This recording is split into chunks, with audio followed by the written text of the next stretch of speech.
ఓం నమ శివాయ. శివానందలహరి 81వ శ్లోకాన్ని చెప్పుకుంటున్నాం.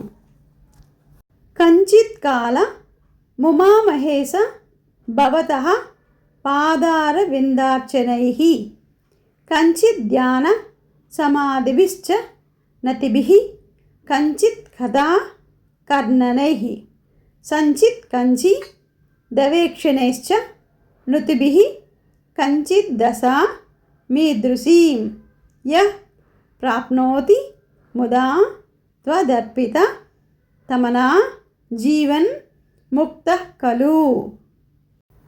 కంచిత్ కాలముమామహేశ భవతః పాదార విందార్చనైః కంచిత్ ధ్యాన సమాధిభిశ్చ నతిభిః కంచిత్ కథా కర్ణనైః సంచిత్ కంచిద్ దవేక్షణైశ్చ నృతిభిః కంచిద్ దశా మీదృశీం యః ప్రాప్నోతి ముదా త్వదర్పిత తమనా జీవన్ ముక్తః ఖలు. ఓం నమః శివాయ.